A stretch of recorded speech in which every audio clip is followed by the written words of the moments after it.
You are living for other people's approval right now, and you do not know how much of your day is organized around it. Not because you are weak, because the system was installed so gradually, starting in childhood, reinforced every day since, that you never noticed the exact moment it took over. The decision about what to wear, the post you almost published, then didn't, the opinion you held back, the thing you wanted to do, that you decided against, because of how it would look. Each one feels like a free choice. None of them are. Epictetus built the complete exit from this system, while he was literally owned as property. No freedom of movement, no legal rights, no existence as a person in the eyes of Roman law. And he documented precisely how to become free in the only place no master can reach. This is what he found, and it is going to show you how much of your life you have been living for people who are not thinking about you. Before we go into this, we have built something here over the last several weeks. Seneca on anger, time, and confidence. Marcus Aurelius on toxic people and silence. Aristotle on friendship. Epictetus on freedom. Today, the peace that makes all of the others permanent. Because you can know how to be silent. You can know how to respond to toxic people. You can know how to build real confidence. But if you still need approval, to feel that those choices were right, the system owns you. Subscribe now and hit the bell. Because what Epictetus documented on the complete exit from that system is what comes next. Subscribe. 5 seconds. Welcome to Memento, Sapiens, ancient wisdom for the modern mind. Epictetus was born into slavery around 50 AD. In what is now Turkey, he was brought to Rome as a child. He was owned by a man named Epictetus, a freedman who had risen to become one of Nero's most trusted secretaries. Epictetus had no freedom of movement, no legal rights, no property, no choice about where he lived, what he did, or who could harm him. In Rome, a city built entirely on the performance of status, the politics of approval, the careful management of what others thought, Epictetus built a philosophy of total indifference to what others thought, not as rebellion, not as bitterness, as the only rational response available to someone in his position. If your freedom required other people's approval, you had none, so he built a freedom that did not. The Enchiridion, his handbook, and the discourses, recorded by his student Arrian, contain the most precise system ever documented for dismantling the approval mechanism from the inside, not suppressing it, not pretending it doesn't matter, identifying exactly where it lives, what it feeds on, and removing the food. Today, I am giving you that complete system, and I want you to listen with the specific attention of someone who suspects they may need it more than they realize. Part 1. How the approval system was installed, and why you did not notice. Epictetus did not live in a world where approval was optional. Slavery in Rome was a system built entirely on the management of what the powerful thought. Say the wrong thing, punishment was immediate. Behave in the wrong way, the consequences were physical. And Epictetus observed something that the people who were technically free did not observe about themselves. They were running the same system, voluntarily. The senator who spent his morning calculating how the emperor would receive his speech was as enslaved to approval as any man Epictetus owned. The philosopher who modified his arguments based on who was in the room was free in the technical sense, and not free in any sense that mattered. Epictetus called this the voluntary slavery, the specific condition of someone who has outsourced their peace to what others think, and done so not under compulsion, but by habit, by socialization, by the gradual accumulation of evidence that approval feels good and disapproval feels bad. Here is how the system installs itself. It begins with truth. Approval does feel good. Disapproval does feel bad. This is not weakness. This is biology. Human beings evolved in social groups where exclusion meant death. The approval mechanism is a survival system that was genuinely necessary in the environment it was designed for. The problem Epictetus identified. The environment changed. The survival pressures changed.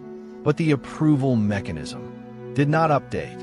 It is still running every hour of every day, as if the social group's opinion has the power it had in a hunter-gatherer community of 30 people, where everyone's opinion of you genuinely determined whether you ate. In that environment, approval seeking was rational. In your environment, where no single person's opinion has power over your survival, it has become a system that runs your behavior without your permission. And the first step to dismantling it is seeing it operating in real time. This week, try this. Every time you make a small decision, what to say, what to post, what to wear, what to do, ask one question before you make it. Am I making this choice because I want to, or because of how it will look? Not to judge the answer, just to see it. The system cannot be dismantled from the inside until it can be seen from the outside. Part 2, the 4 forms of the approval system, and how each one controls your behavior without your conscious participation. Epictetus was a precise observer of human behavior. Across his discourses, recorded by Arian across 4 books, he describes with the specificity of someone who had watched this mechanism operate in Rome's most powerful social circles. 4 distinct ways the approval system shapes a life from the inside. Form 1, performance modification. You behave differently based on who is watching, not more carefully, differently. A different version of yourself appears when you are being evaluated, more managed, more controlled, less yourself. Epictetus identified this as the most visible sign of the system because the modification is external, observable. The person who is most themselves when alone and least themselves in rooms that matter has been modified. Form 2, opinion suppression. You hold back what you actually think, not because you are choosing tact, not because the timing is wrong, because a part of you calculates before you speak how the opinion will be received and decides, based on that calculation, whether to say it at all. Epictetus called this a specific form of self-erasure. The person who cannot say what they actually think in the room where it matters has given others the power to determine what ideas are allowed to exist. Form 3, mood dependence. Your internal state is primarily determined by external feedback. Praised, you feel good. Criticized, you feel bad. Ignored, you feel anxious. Not because these responses are abnormal, because they are the primary determinants of your internal state. Epictetus observed that the person whose mood depends primarily on external response has effectively assigned the management of their inner life to people who have not agreed to be responsible for it. And people who have not agreed to be responsible for something are reliably irresponsible with it. Form 4, the unlived life. This is the one Epictetus returned to with the most consistent urgency. It is invisible because it operates on what doesn't happen, the thing you did not attempt, because of how it might have looked, the project you did not start, the conversation you did not have, the version of yourself you never showed, because the risk of disapproval was greater than the pull for what you actually wanted. No one knows what you did not do. That is what makes this form the most costly, because the approval system, in its 4th form, does not just shape what you do, it shapes what you are capable of imagining as possible for yourself, and a life lived inside those constraints is, Epictetus would say, the most complete form of voluntary imprisonment available. Part 3. Why telling yourself you don't care makes the system stronger, and what Epictetus prescribed instead. The most common response to recognizing the approval system is what I call performed indifference, the deliberate decision to signal to yourself and others that you do not care what people think. This seems like the solution. It is not. Epictetus identified it as a trap. Here's why. Performed indifference is still organized around other people's opinions. The person who deliberately performs not caring is monitoring how they're not caring is being received, checking whether others notice it, adjusting the performance based on whether it reads as authentically indifferent. It is the approval system running exactly as before, but now seeking approval for the performance of not seeking approval. Epictetus wrote, "Seek not that the things which happen should happen as you wish, but wish the things which happen to be as they are, and you will have a tranquil flow of life." Applied to approval, seeking not to be affected by what others think is still seeking. The system is still active, still monitoring, still adjusting based on input. The difference between performed indifference and what Epictetus prescribed is the difference between trying not to care about the prison and genuinely understanding that the walls were never real. What he prescribed instead, not indifference, reclassification, specifically moving other people's opinions from the column of things that are yours to the column of things that are not suppressing the desire for approval, not pretending the disapproval doesn't sting, relocating the entire question of what others think to the category where it actually belongs, not yours, not because you don't care, because it was never in your control. And what is not in your control, Epictetus said, was never yours to be disturbed by. We are at the exact center of this video. If you have been trying to not care and found that it doesn't actually work, subscribe to this channel right now, because what Epictetus built as the practical system for the genuine reclassification, not the performance of not caring, but the real structural shift in where other people's opinions live, in your internal hierarchy, is what comes next. It is a 5-step system, and it is specific. Subscribe, 10 seconds. Then, how to actually do it. Part 4, Epictetus's 5-step system for genuine reclassification, the practical exit from the approval mechanism. Step 1, the dichotomy check.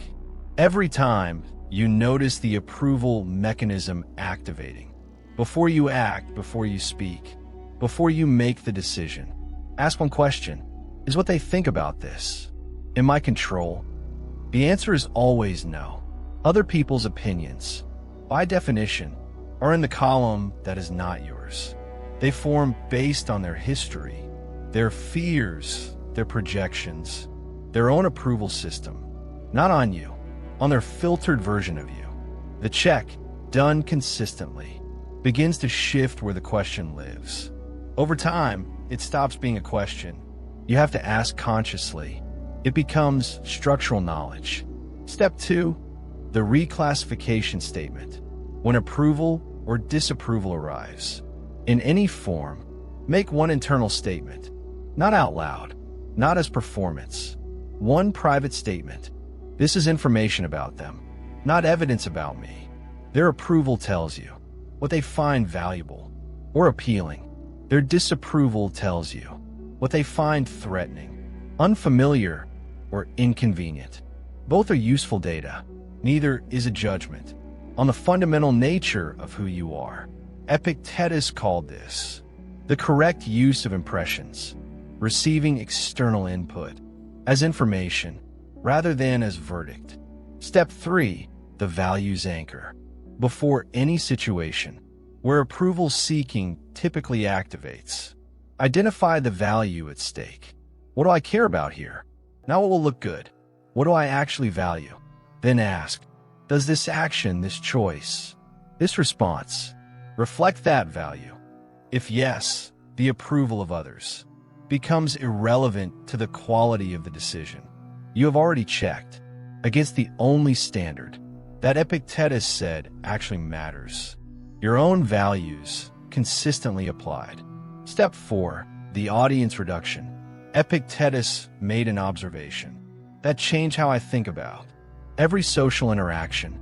He said most people are performing for an audience of dozens, people at work, people from the past, imagined future observers, when the only audience that has any actual relationship to how they live is the one they are in relationship with right now. The practice, when you notice the approval system activating for a generalized, imagined audience, ask, who specifically am I concerned about? Name them. Named concern is manageable. Unnamed, generalized concern is the most corrosive form the system takes. Step 5. The completeness question. This is the one Epictetus returned to most consistently. The question that, when genuinely answered, makes the approval systems hold structurally weaker. If no one ever approved of this, would it still be right? Now would it still feel good? Now would it still be comfortable? Would it still be right? The person who can answer yes, who can identify choices, values, and ways of being that are right independent of any approval, has located the foundation the approval system cannot reach. And from that foundation, everything else becomes a preference, not a requirement. Part 5. How Epictetus proved the system works, and what happened to the people who went through it after Epictetus was freed. The exact circumstances are not documented. He established a school in Nicopolis, in what is now northwestern Greece. People came from across the Roman world to study there. Some of them were senators. Some were wealthy landowners.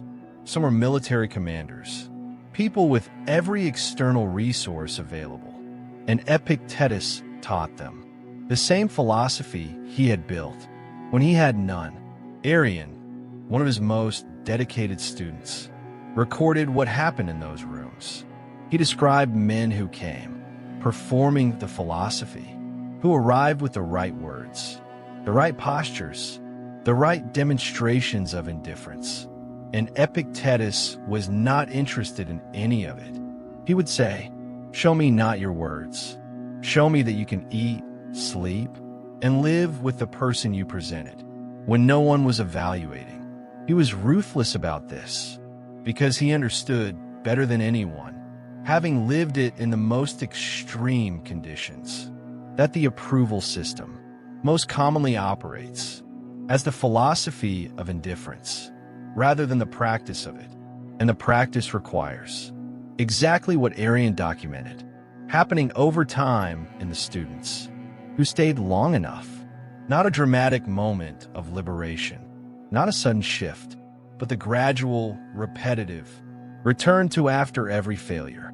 Practice of the 5 steps until the reclassification was no longer something you performed, but something you inhabited.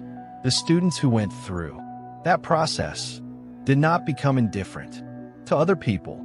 They became genuinely present to the people in front of them because they no longer needed those people to provide anything. The approval, the validation, the confirmation that who they were was acceptable, gone. And in the space where that need had been, something Epictetus described as the only genuine freedom available, the complete ownership of your attention, directed entirely at what is real, rather than at what might be thought. Part 6. What this means for your specific life. Starting tomorrow, think about yesterday. One specific moment, not a general pattern.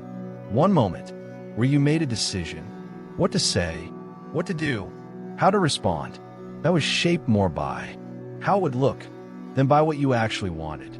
You have one. Everyone does. Epictetus would not ask you to be ashamed of it. He would ask you to name it, because the moment you can name one specific instance of the approval system operating. You have begun to see it from the outside, and a system you can see from the outside is a system you can learn to step out of. This week, one practice, not 5, not the complete system at once. 1. Step 1. The dichotomy check. Every time you feel the pull, to modify what you say, what you do, how you present, ask, is what they think about this in my control?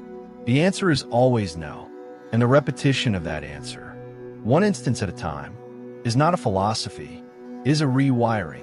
Epictetus spent years in slavery, developing this rewiring. He then spent the next several decades teaching it to people who had every external freedom and were not free. His conclusion: the external freedom is not the goal. The internal version, the one nobody can take, because nobody gave it, is the only freedom that actually changes how a life feels from the inside, is available to you starting tomorrow morning, before the first decision you make based on how it will look. Ask the question, is what they think in my control? No, then it belongs to them, not to you. And what belongs to them cannot determine what you do. Epictetus's complete system, in full. How the approval system was installed, not through weakness, through biology, a survival mechanism from an environment where it was rational running in one, where it no longer is. The 4 forms it takes. Performance modification, you behave differently when watched. Opinion suppression, you hold back what you actually think. Mood dependence, your internal state follows external feedback. The unlived life, the things you never attempted because of how they might have looked. Why performed indifference fails. It is still organized around other people's opinions. Seeking not to care is still seeking. The system runs, just seeking approval for not seeking approval. The genuine alternative, not indifference. Reclassification, moving other people's opinions from a column that is yours to the column that was never yours. The 5 steps. The dichotomy check, is what they think in my control? No. The reclassification statement, information about them, not evidence about me. The values anchor, does this reflect what I actually value? The audience reduction, name the specific person. Name concern is manageable. The completeness question, if no one ever approved of this, would it still be right? The proof. Epictetus built this while owned as property. His students, senators, commanders, landowners, left not performing indifference, living it. The practice for tomorrow. Every time you feel the pull to modify, is what they think in my control? No, then it belongs to them. Now, subscribe to this channel, because what we have built here, 8 videos, 8 human problems, 8 ancient solutions, is a complete system, and we're not done. Next, Seneca on betrayal. What reveals? How to move forward. The most requested topic since the channel started. Subscribe, hit the bell, share this with one person whose life the approval system is running, who may not know it, and leave me a comment. Tell me one decision you made this week that was shaped by how it would look. Just one. Naming it out loud is the beginning of Epictetus's first step. I read every single one. Remember to be wise. Memento Sapiens. Trident emblem.